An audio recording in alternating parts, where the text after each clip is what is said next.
Bonjour à tous, merci d'être avec nous pour cette table ronde où on va parler d'open innovation.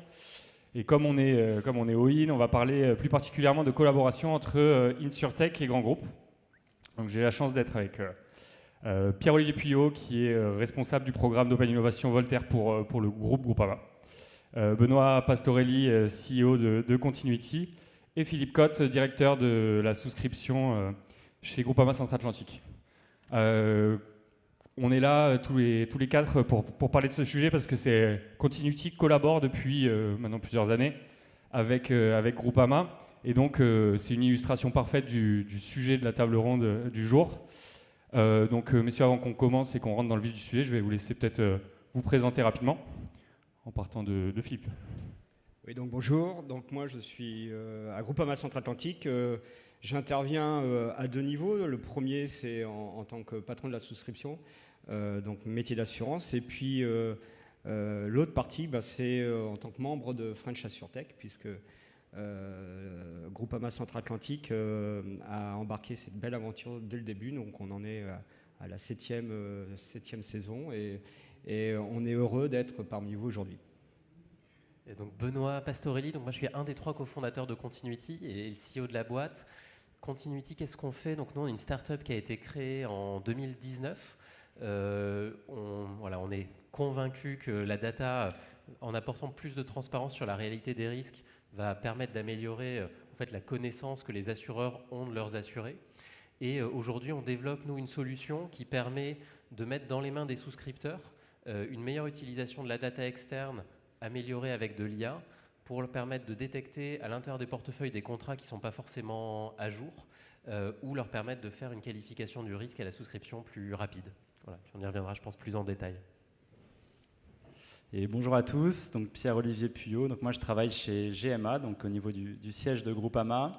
Et comme l'a dit Luca, donc j'ai en charge le programme d'Open Innovation qu'on a lancé maintenant 2 ans. Donc Continuity fait partie de la deuxième saison du programme Voltaire. Et donc le programme Voltaire, ça a pour objectif d'accompagner les projets donc, de collaboration entre start-up et Groupama de la phase d'expérimentation, donc notamment ce qui s'est passé, dont on va parler avec Groupama Centre-Atlantique, pour les amener au niveau du déploiement national à l'ensemble des caisses régionales. Et dans le périmètre d'activité de Voltaire, globalement, on adresse soit des solutions pour les collaborateurs, donc là c'est plutôt de la performance opérationnelle, soit des solutions pour nos clients finaux, et là on couvre tous les marchés, c'est-à-dire marché des professionnels, marché agricole et marché des particuliers. Merci beaucoup. Donc comme je le disais en intro, vous travaillez, donc Continuity et Groupama depuis plusieurs années ensemble, et donc pour redonner un petit peu de contexte, j'aimerais qu'on revienne à la genèse de la collaboration. Philippe, est-ce que vous pouvez nous expliquer un petit peu quels besoins vous avez initialement et qu'est-ce qui vous a poussé à travailler avec Continuity? Alors, nous, on est parti d'un constat assez simple. On a eu, il y a quelques années, quelques déconvenues sur des sinistres assez importants et il nous paraissait important de mieux maîtriser ce qu'on avait en portefeuille. Alors, on avait mis en place quelques dispositifs internes, notamment sur les PNO, les propriétaires non occupants des immeubles. Et on s'est dit, il faut qu'on avance vite à la fois sur cette activité, mais sur les activités plus générales de nos portefeuilles. Et on a posé comme sujet, à l'époque, au niveau du sourcing de la saison, sujet sur la sécurisation des engagements et la sécurisation de la souscription. Et lorsqu'on a vu apparaître la candidature de Continuity, on s'est dit, tiens, il y a peut-être quelque chose à creuser et l'aventure a commencé. Merci beaucoup. Benoît, peut-être pour l'autre côté, comment vous avez convaincu Philippe et Groupama de... C'est vrai que c'était saison 4 de French AssureTech, donc on a dû pitcher, mars 2021, c'était un des énièmes retours du Covid, donc on a fait ça à distance, en visio. Je pense qu'effectivement, avant tout, c'était se retrouver sur le besoin, c'est ça qui nous a aidés. Et 2021, Continuity, on était 4. Donc il fallait quand même aussi avoir confiance, avoir envie de tester. Et c'est pour ça que je remercie toujours le courage d'innover à nos côtés. Et puis après, c'est allé assez vite parce qu'on a été sélectionnés, on a eu les résultats, je pense mai, juin. On a fait un test pendant l'été. Et ce qui a vraiment acté formellement le démarrage effectif, c'est les premiers résultats très concrets. C'est partir, identifier dans le portefeuille. Je pense qu'il y avait un client qui était en restaurant, qui était en fait assuré en boîte de nuit. On a dû trouver... Alors c'était sur Niort, donc on ne va pas le citer. Ah d'accord. des artisans du bâtiment qui étaient soit sous-déclarés en chiffre d'affaires, ou des maçons qui faisaient également des piscines. Enfin, voilà, je pense que la preuve, elle a été faite, qu'on pouvait avoir un sujet très techno, mais qui avait un impact individuel sur des contrats. Et voilà, je crois que c'est parce que cette preuve a été faite en quelques mois qu'on a continué ensemble. Pour revenir justement sur cette phase d'expérimentation, comment ça s'est déroulé? Est-ce que ça a tout de suite répondu à vos besoins?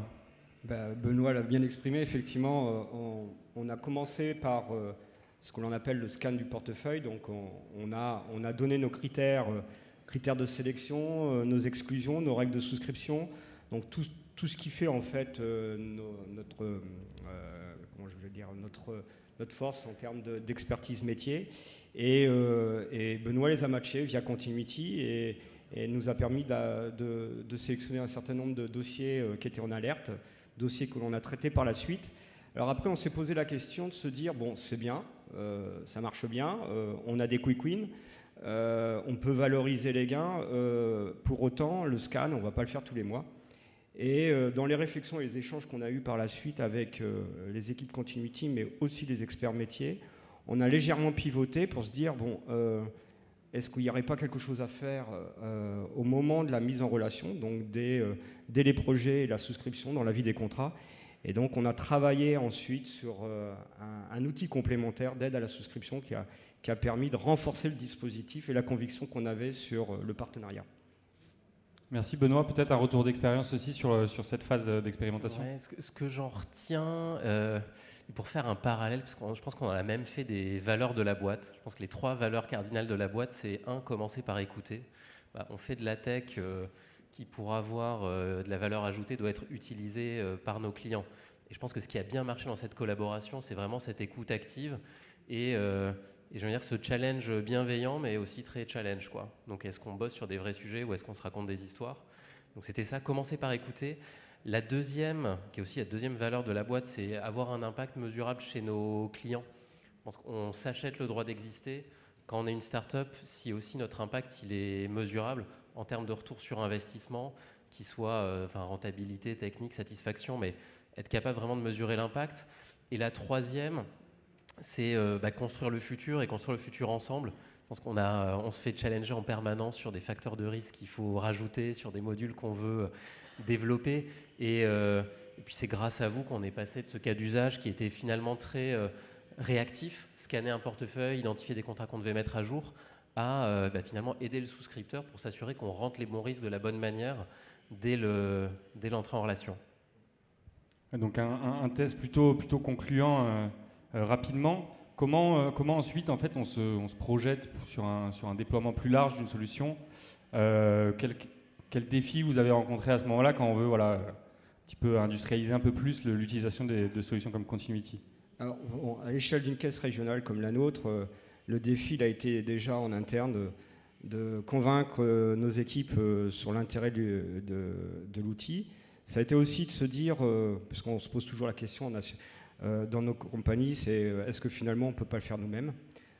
Et très rapidement on s'est heurté, comme tout à chacun, aux prévisions budgétaires et aux priorités du moment. Et donc du coup on s'est dit, bon, continuons l'aventure avec Continuity et surtout travaillons le change, parce que là ça a été vraiment la période un peu délicate, c'est de passer du POC à une grande échelle en ayant comme ligne de mire d'abord nos convictions, mais nos convictions apportées et portées par nos collaborateurs, que ce soit au niveau de la souscription comme des équipes commerciales.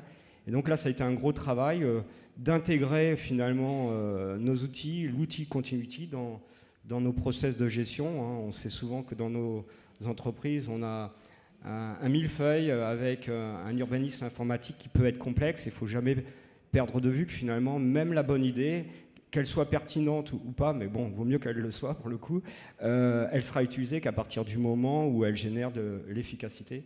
Et l'efficacité, en l'occurrence, on l'a eu au niveau de l'outil d'aide à la souscription en ayant des gains de productivité assez significatifs. Merci beaucoup. Donc une collaboration qui commence au niveau chez Groupama Centre-Atlantique. Et quand on prend un petit peu de hauteur et qu'on se met au niveau du groupe, Pierre-Olivier, comment on s'inspire justement de ce qui est fait et ce qui fonctionne au niveau local pour réussir à le déployer plus largement? Il y a 9 caisses régionales chez Groupama, donc voilà, comment on fait ça? On s'est appuyé sur GCA en fait, qui a essuyé des plâtres avec Continuity pour tester auprès des collaborateurs, parce que comme l'a dit Philippe, c'est très difficile d'embarquer certains collaborateurs dans une vision test and learn. On leur prend du temps aux collaborateurs et donc il faut qu'on leur apporte assez vite des preuves que ça fonctionne. Et ça, donc, il y a un travail qui a été très fort et très important côté GCA, côté Groupama Centre-Atlantique, pour acculturer les collaborateurs à cette façon de travailler et puis à montrer les bénéfices réels de Continuity.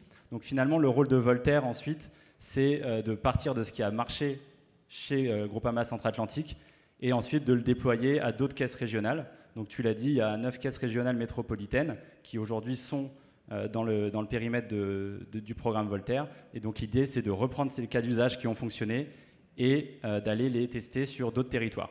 Sachant que chaque caisse régionale aujourd'hui, globalement, est une compagnie d'assurance à part entière. Donc ce qui marche chez GCA devrait marcher sur d'autres territoires, mais il y a des process spécifiques dans les autres caisses régionales. Donc il y a un enjeu encore d'onboarding qui est très important. Après, on savait que la solution fonctionnait, donc on était quand même beaucoup plus confiants. Et l'idée, c'était d'accompagner ce changement sur d'autres territoires, ce qui a été fait depuis maintenant 1 an, puisqu'aujourd'hui, on a en tout 3 autres caisses régionales qui sont rentrées dans l'expérimentation. Donc que ce soit sur l'assistant souscripteur sur le marché des professionnels. Donc aujourd'hui, il y a beaucoup de souscripteurs qui utilisent cette solution et également des commerciaux.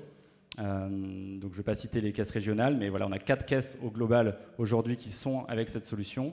On a également le scan de portefeuille qui permet de mettre à jour les risques dans le temps et de pouvoir détecter des arrêtés de péril, des activités, des changements d'activité. Je crois que tu en as fait, ça fait quelques exemples, mais il y a également un autre exemple qui est, je crois, dans une des caisses, une personne qui faisait de l'animation de mariage et finalement qui avait une activité aussi d'artificier. Donc forcément, il se fait assurer sur un certain risque, on a un tarif en face et on doit mettre à jour soit notre tarif, soit se reposer la question de est-ce qu'on a envie d'assurer ce type d'activité plus aggravante. Donc voilà, nous il y a beaucoup de positifs aussi sur les cas d'usage qui ont été testés dans un premier temps chez Groupama Centre-Atlantique et qu'on teste sur les autres caisses. Donc il y a ce premier point, et un autre point, c'est qu'on a testé aussi de nouveaux cas d'usage, et l'idée c'est de tester d'autres marchés. Donc vous avez testé le marché des professionnels, et avec Voltaire, on a envie de co-construire aussi sur de nouveaux marchés, comme l'agricole, comme les grandes entreprises, et Continuity peut proposer ce type de solution sur ces marchés. Donc l'idée c'est d'aller explorer aussi de nouveaux territoires côté produits. Donc on a fait cette phase-là. Pourquoi Voltaire aide là-dessus, c'est qu'on a créé une gouvernance autour de Voltaire qui permet d'avoir toutes les parties prenantes, innovation et métier, dans des instances innovation Voltaire qui permettent finalement de partager les bonnes pratiques. Donc assez vite, quand on teste de nouveaux cas d'usage ou de nouveaux territoires, les caisses régionales peuvent s'exprimer et faire des retours d'expérience aux autres entités du groupe. Donc ça permet d'avancer beaucoup plus vite. Et puis de corriger, parce que c'est pas facile la collaboration start-up grand groupe, il y a plein de choses à ajuster de façon très très opérationnelle, de façon très technique, et on a besoin d'être en permanence dans l'amélioration continue des process. On est dans la création même de process, donc tout ça c'est hyper important d'avoir tout le monde autour de la table pour avancer. Et je dirais que maintenant on est dans une phase avec Voltaire, on accompagne le déploiement, on prépare le déploiement. Et donc là, avec Continuity, on est dans cette phase où on a testé 4 caisses régionales. Et là, maintenant, l'idée, c'est de présenter aux 5 autres caisses régionales l'avancement du partenariat et puis commencer à envisager le déploiement au national. Et donc Voltaire accompagne que ce soit sur des questions juridiques, ça on en reparlera, mais voilà, toutes les diligences qui sont nécessaires pour anticiper un déploiement, Voltaire prépare ce dossier-là avant de passer en déploiement.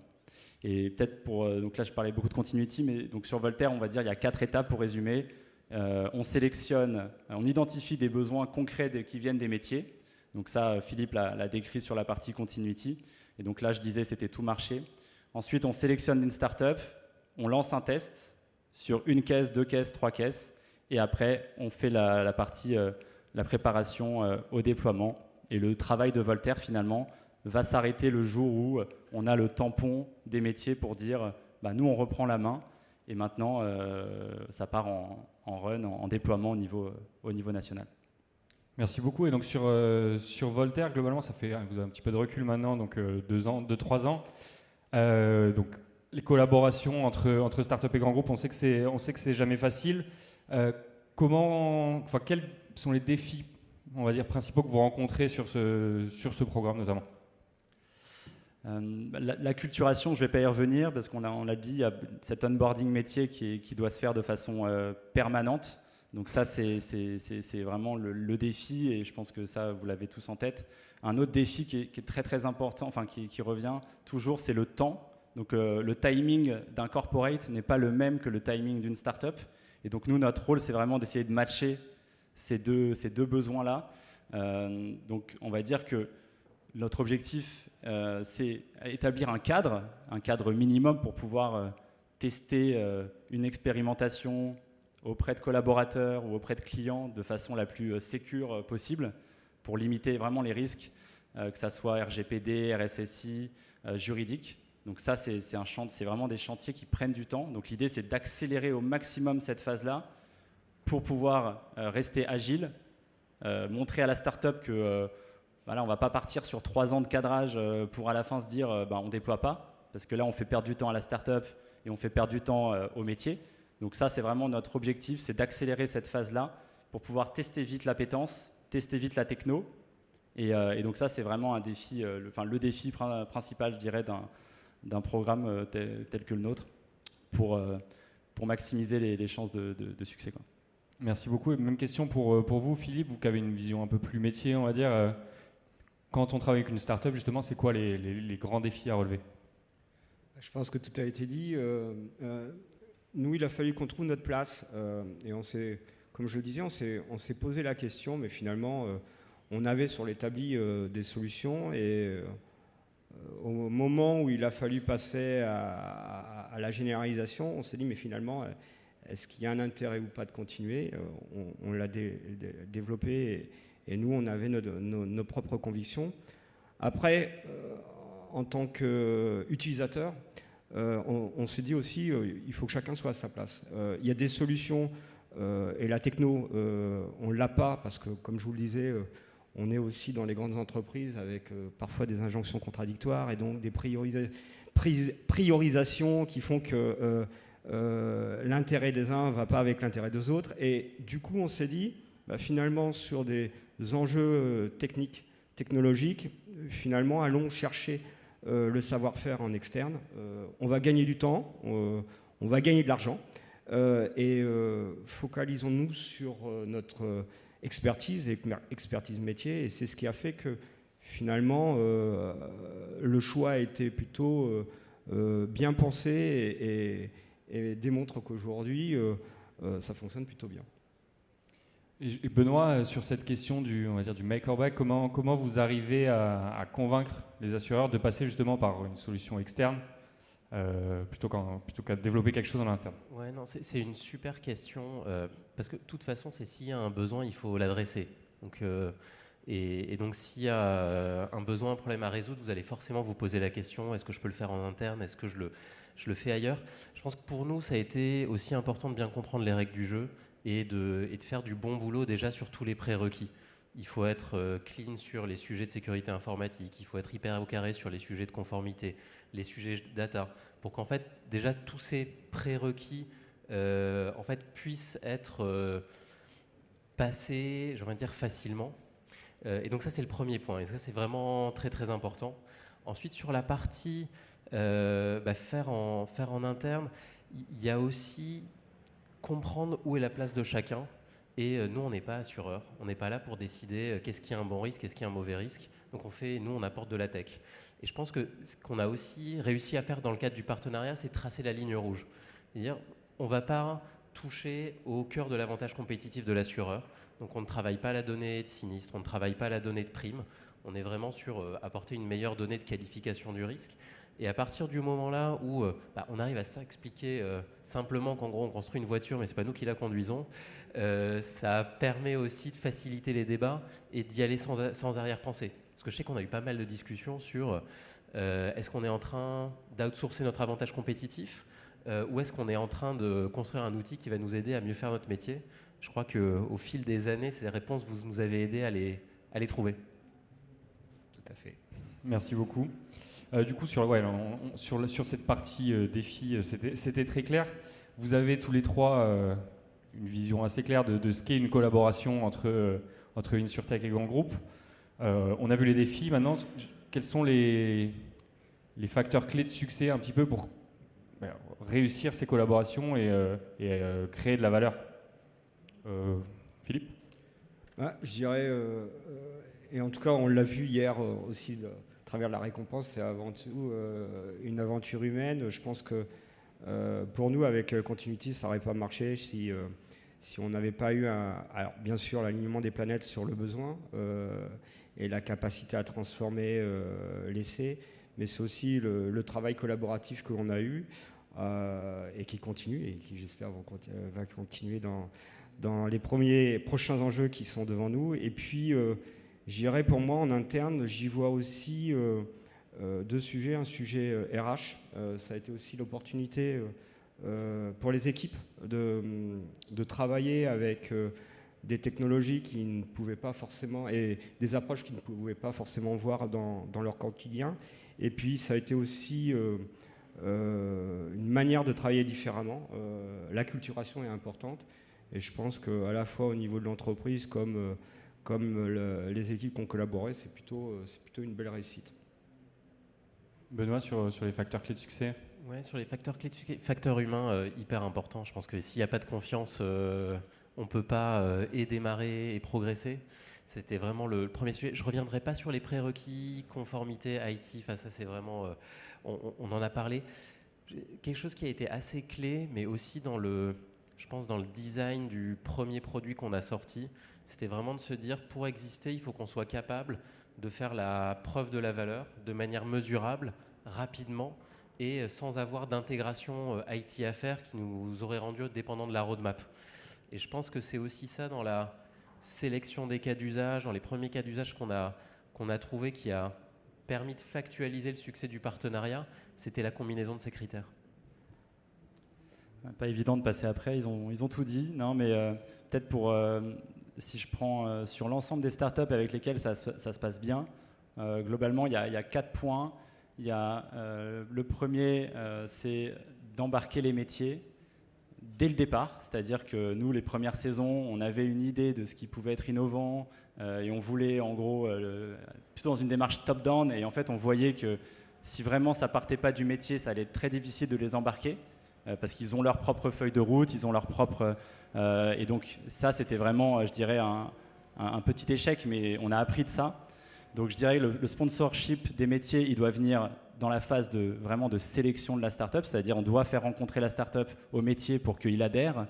Et au-delà de l'adhésion du top management, parce que ça part de là, c'est d'avoir un engagement, une certaine forme de responsabilité aussi des équipes opérationnelles pour mettre du temps, en fait. C'est ça la clé, c'est que des opérationnels donnent du temps, donc toutes les semaines, dans la phase de cadrage, c'est super important, et peut-être un petit peu moins dans la phase d'exécution où on suit les premiers résultats, mais il faut qu'ils donnent du temps, et ça, ce temps-là, ils le donneront que s'ils ont été partie prenante dans la sélection et dans le choix du besoin auquel la solution va répondre.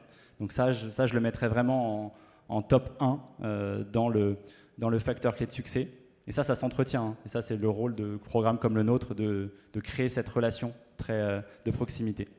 Après, il y a un deuxième point, c'est super important aussi, c'est la maturité de la startup. premières saisons aussi, nous on s'est testé, on s'est dit c'est super R&D, c'est super innovation, mais en fait si tu veux une collaboration qui fonctionne sur le long terme, c'est difficile de commencer avec une start-up qui n'a pas une organisation déjà un petit peu solide. Voilà, toutes les diligences dont on a parlé, en fait une start-up qui est en pleine construction, parfois ils ne sont pas encore câblés là-dessus. Donc un certain niveau de maturité, commercial, techno, organisationnel, ça c'est aussi un des facteurs clés de succès. Aujourd'hui, nous, dans les critères de choix, on est quand même beaucoup plus exigeant là-dessus. Ensuite, troisième point, je dirais les KPI. Donc là, c'est en fait quand tu parles à des métiers, eux, ils raisonnent impact, et c'est logique, impact métier pur. Donc, je pense que la clé, c'est très en amont de dire, nous, on vous propose une solution qui va répondre à tel besoin et avec tel impact. Ça, tu l'as dit, et ils avaient vraiment ce raisonnement-là, Continuity, de dire, il faut qu'on trouve des choses mesurables rapidement. Et parce que sinon, les métiers au niveau corpo, ils se détachent un peu. Donc, nous, maintenant, avec Linkio, qui nous accompagne, notre cabinet de conseil, on a un atelier KPI sur chacun des projets de collaboration avec les startups. Et c'est un projet et c'est un atelier de travail où il y a toutes les parties prenantes. Et on va définir et cranter les KPI du POC qui vont nous permettre à déployer. Et comme ça, on se met tous d'accord sur c'est quoi les impacts attendus, et derrière, c'est quoi le ROI qu'on va chercher. C'est pas forcément que du ROI financier d'ailleurs, ça peut être du ROI de satisfaction client, ça peut être du ROI RSE, mais en tout cas, l'idée c'est vraiment de bien avoir ces indicateurs en tête. Et le dernier, ça pareil, vous l'avez dit, peut-être le plus important, c'est le côté humain, c'est d'avoir une bonne relation entre la startup et le corporate. Ça, nous, on essaie aussi de l'entretenir, mais j'ai envie de dire ça, c'est pas très palpable et c'est assez naturel. Ça se fait ou ça se fait pas, le fit. Et je finirai sur une des citations d'un des responsables de souscription qui teste la solution, qui était intervenu, je crois, dans un de tes séminaires, Benoît, et qui avait fini en disant en fait, c'est juste sympa de travailler avec vous parce que déjà, vous êtes sympa, quoi. Donc, c'est un peu la base, quoi. S'il y a une bonne relation, même humaine, entre les personnes, déjà, ça va permettre de lever pas mal d'obstacles plus habituels. Merci beaucoup à tous les trois, c'était très clair. Donc on a vu que la collaboration a commencé côté GCA, Groupama Centre-Atlantique. Aujourd'hui, il y a des tests qui sont en cours dans trois autres caisses du groupe. Pour conclure un petit peu cette table ronde, quelles sont les prochaines étapes sur le partenariat? C'est quoi la suite? Je ne sais pas, Pierre-Olivier peut-être pour commencer? À court terme, nous, l'objectif c'est le déploiement national. Ça serait donc là, on a pas mal d'échéances pour partager tous les résultats qu'on a avec les 4 entités aux autres entités pour passer à l'étape de go-no-go de déploiement national. Donc ça, c'est vraiment l'échéance à court terme. Donc ça serait un succès pour nous d'un point de vue collaboration. Mais c'est aussi un succès, je dirais, donc donner des outils à nos collaborateurs pour les aider dans leur travail. Ça, c'est vraiment la mission de Voltaire et ce qu'on veut faire avec Groupama. Mais contribuer indirectement aussi à notre échelle au développement économique de start-up telles que Continuity, et pareil, c'est très gratifiant et on est super fiers de ça. Si on va jusqu'au bout, en tout cas, rien que le parcours déjà, on en est fiers et on est très contents. Donc si on va jusqu'au bout, ça serait vraiment une très belle récompense et pour Groupama, mais et aussi pour Continuity. Donc ça serait top. Et après pour Voltaire, l'idée c'est que on a pas mal de startups qui sont encore en cours de test. Continuity pour nous c'est vraiment un des exemples de parcours. Même si c'est long, c'est quand même un parcours qui, selon nous, est quand même assez fluide depuis le début. On a franchi les étapes petit à petit. Et donc, on espère que d'autres startups qu'on a en portefeuille connaîtront le même parcours que Continuity. Philippe, vous, côté Groupama Centre-Atlantique, donc c'est bien installé. Donc, qu'est-ce que vous attendez du futur avec Continuity? Alors, écoutez, moi, c'est assez simple. C'est systématiser l'utilisation de l'outil par l'ensemble des équipes, puisqu'aujourd'hui, c'est près de 90 collaborateurs qui l'ont, souscription et réseau commercial. c'est d'arriver à mieux travailler avec notamment le réseau commercial, puisqu'on a une dimension client sur lequel il faut qu'on réfléchisse, parce que on l'a pris sous longue souscription, mais finalement les vrais utilisateurs, en tout cas chez nous, c'est le réseau commercial. Donc il faut vraiment qu'on arrive à systématiser l'utilisation et à leur apporter encore plus de fluidité. On a des indicateurs, des informations qu'on a sur l'étagère qui nous intéressent et qui vont nous permettre d'être encore meilleurs dans la sélection des risques. Et ça, je pense que c'est un enjeu. On en a discuté encore hier avec Benoît et je pense qu'on a pas mal de pistes et de solutions qui nous semblent assez rapides à mettre en œuvre. Et puis après c'est explorer les autres marchés, hein. On évoquait effectivement la partie pro. On a des POC actuellement dans d'autres caisses sur la partie entreprise. Moi, je serais un peu entre les deux, PME, PMI. Le monde agricole, ça nous intéresse aussi. On voit qu'il y a la transformation dans le monde agricole qui s'opère. On a évoqué hier des sujets autour du changement climatique. On a des contraintes réglementaires de plus en plus fortes. Bref, il y a pas mal d'enjeux et de pistes d'exploration qu'il va falloir qu'on travaille.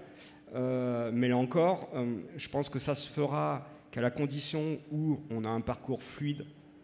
Ne l'oublions pas, hein, on a un millefeuille d'outils et au final, l'utilisateur, il prendra celui qui est le plus simple et qui génère en plus le plus de valeur. Donc, continuons la rationalisation dans nos process de gestion et puis mettons en avant aussi les petits quick wins.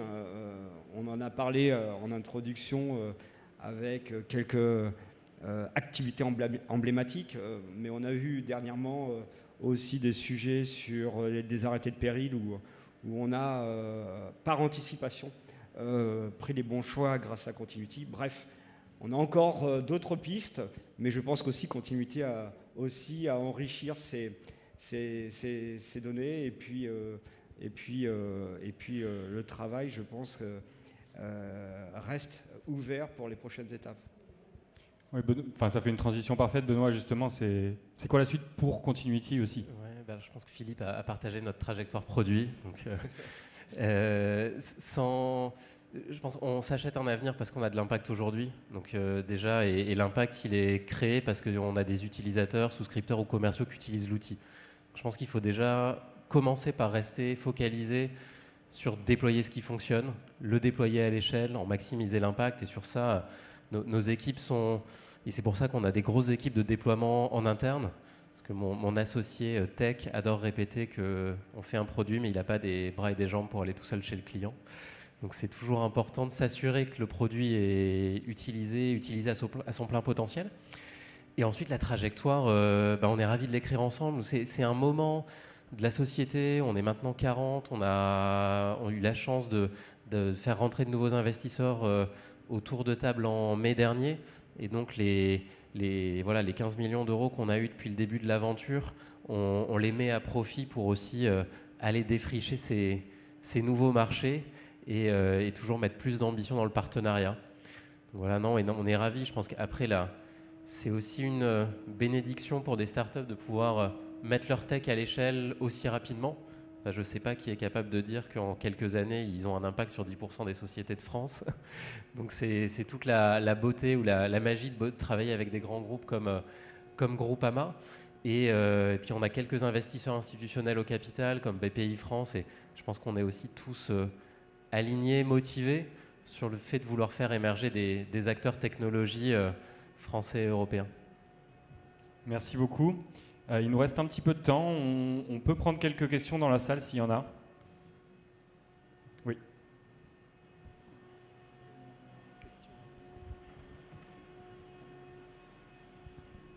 Bonjour, merci pour l'intervention très, très intéressante, très enrichissante. Une question qui me vient quand vous parlez du déploiement, on a vu ces Groupama Centre-Atlantique, après c'est diffusé dans différentes caisses régionales qui peuvent potentiellement avoir des habitudes de fonctionnement au quotidien différentes, avec des gens différents qui pilotent ces activités. Donc je voulais savoir comment vous adressiez ce sujet à propos de l'implémentation d'une solution qui vient du haut en fait. Ça, je peux répondre. Déjà, je pense Pierre-Olivier l'a rappelé, c'est chaque caisse régionale est un assureur de plein exercice, et c'est à nous de nous adapter et pas l'inverse. Je crois que ça, c'est primordial. Et ça se traduit, je pense, dans la construction même du produit et dans l'accompagnement. Le produit est paramétrable, en fait, pour nous permettre d'ajuster suivant les spécificités régionales, les caractéristiques de risque de chaque région, de chaque produit. Et puis après, c'est aussi un accompagnement qui se fait région par région. Donc nos équipes vont se déplacer et prennent le temps d'embarquer chacune des régions. Donc voilà, ça marche parce qu'on y met tous de la bonne volonté, et d'un côté produit pour le rendre configurable, et d'un point de vue accompagnement en allant au plus près des utilisateurs. Continuity va sur le terrain, rencontrer les opérationnels et vérifier que le souscripteur, que ce soit Groupama Méditerranée, Groupama Grand Est, les process sont parfois légèrement différents. Et donc, ils vont sur le terrain pour accompagner les souscripteurs dans l'utilisation concrète des solutions. Et ça, c'est un vrai plus, mais on l'a dit tout à l'heure dans les facteurs clés de succès, c'est avoir la techno, ça ne suffit pas en fait. Il faut vraiment un accompagnement très humain. Et ça, c'est ce qui marche bien en tout cas avec Continuity. Je pourrais peut-être compléter en disant que chaque caisse a ses spécificités, notamment en termes d'organisation, mais le noyau dur, c'est-à-dire nos offres, services et outils, finalement, ils sont tous à peu près les mêmes. Nos règles de gestion peuvent diverger en fonction des situations, mais je dirais que c'est justement l'apport de la techno et des échanges qu'on a avec Continuité qui nous permet de paramétrer nos spécificités et donc d'y retrouver son compte. Est-ce qu'il y a une autre question? Oui. Alors moi j'avais une question qui était plus technologique, c'est qu'il peut y avoir dans un groupe des hétérogénéités au sein des différents acteurs du groupe sur les choix technologiques et donc l'architecture, auquel cas comment vous répondez à ces problématiques? Est-ce que c'est au moment du choix de la start-up d'avoir un outil qui correspond à tout minimum technologique qui existe, ou est-ce qu'il y a un accompagnement des différentes entités pour aller vers des choix technologiques qui permettent d'adapter les outils? Je pense qu'on le prend à la fois, je pense qu'on va, nous d'un point de vue déploiement, je pense qu'on va en fait partir du principe que chaque caisse régionale va mériter un déploiement différent comme on le fait pour chacun de nos clients, que ce qui nous motive le plus c'est l'impact, et qu'ensuite du coup pour chacun des clients on va essayer de comprendre quel est le process et quelle est l'intégration minimale dont on a besoin pour pouvoir mettre la solution dans les mains des utilisateurs de la meilleure manière. Et sur ça, on sait à chaque fois adapter, c'est-à-dire sur des sujets de scan, soit pouvoir réinjecter des informations ou dans le CRM pour les commerciaux ou dans des outils existants de surveillance de portefeuille. Sur les assistants de souscription, on a une version minimale qui permet d'être accessible sans intégration, donc interface web avec login. Donc ça permet de déployer rapidement. Et ensuite, les questions d'intégration dans un parcours CRM, iFrame, Workbench, ça, c'est des sujets qu'on traite au cas par cas. L'idée au départ, en tout cas, c'était de tester vite dans un mode le plus simple possible, qui ne s'intègre pas totalement d'un point de vue technologique aujourd'hui, mais c'est la trajectoire. Dans un déploiement, en tout cas, c'est des questions qui reviennent. Dans un run, dans un déploiement, ça fait partie des chantiers. Mais aujourd'hui, on a un mode qui permet de... tu pourrais me dire, mais les utilisateurs sont très contents de tester ça dans un cadre techno qui est plutôt simple aujourd'hui. Effectivement, c'est ce que je disais, c'est d'arriver à intégrer le dispositif dans le parcours de souscription. Et ça a été un des sujets, justement, de le rendre à la fois simple et attractif. Donc après, on a mis un peu de techno, de débranchement entre nos outils et ceux de Continuity, mais au final, l'utilisateur s'y retrouve. Et pour nous, je dirais, c'est assez transparent et c'est ce qui a fait qu'on a pu rester focus sur notre cœur de métier. Super, merci beaucoup. Merci à tous les trois d'avoir été avec nous aujourd'hui. Et puis Continuity a un stand sur le salon, donc n'hésitez pas à aller les voir si vous avez d'autres questions. Merci. Merci. Merci.